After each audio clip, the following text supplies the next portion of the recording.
The spring of 1992. A time that would be remembered for its chilling events. A chill wind blows across the heartland of America, carrying with it an air of unease. Interstate 70.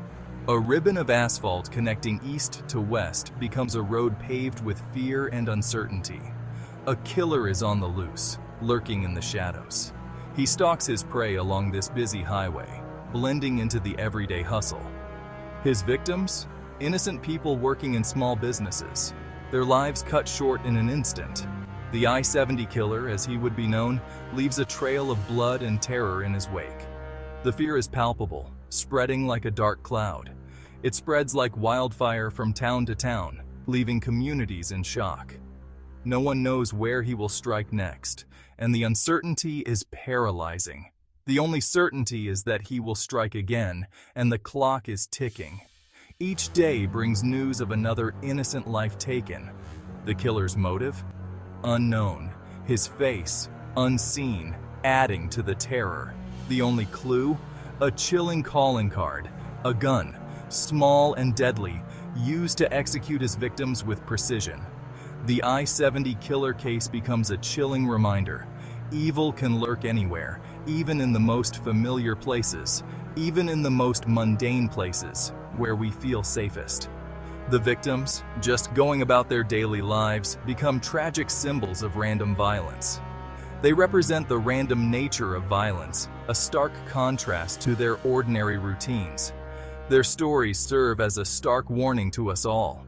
Danger can lurk around any corner, in any shadow, and sometimes the most terrifying monsters wear the most ordinary faces, hiding in plain sight.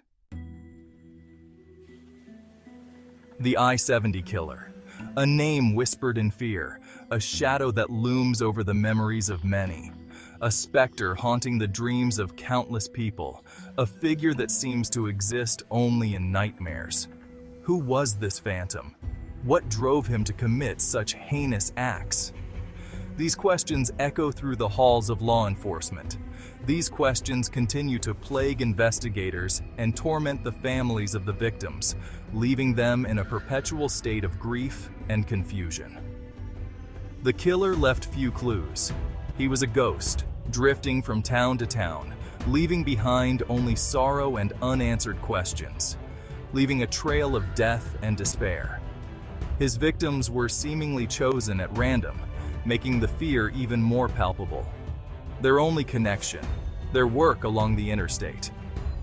This random pattern only amplified the terror, making everyone feel vulnerable. It could have been anyone. The killer's ability to blend in, to appear normal, made him even more terrifying, a true master of disguise. He was a wolf in sheep's clothing.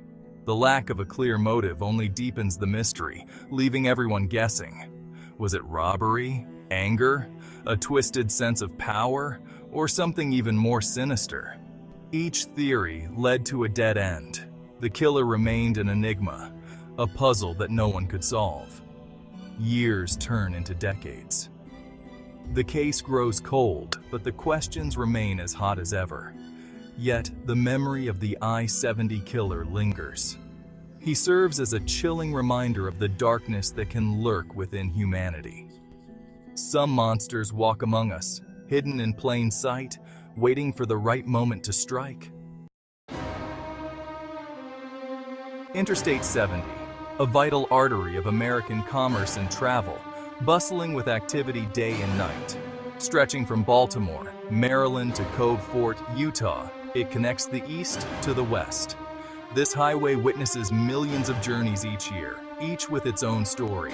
But in the spring of 1992, a different kind of journey unfolded on its asphalt, one of darkness and despair, leaving a trail of fear. The I-70 killer's reign of terror began in April, sending shockwaves through communities. His first victim, Robin Fuldauer, a young woman working at a shoe store in Indianapolis, Indiana, was found murdered. Her murder set the stage for a series of killings that would span 3 states, leaving investigators baffled. Each crime scene bore eerie similarities: small businesses, daylight hours, a single gunshot. no witnesses. The crimes spread fear and panic, gripping small towns in terror. Law enforcement agencies across multiple states joined forces, pooling their resources. They were determined to stop the killer, no matter the cost.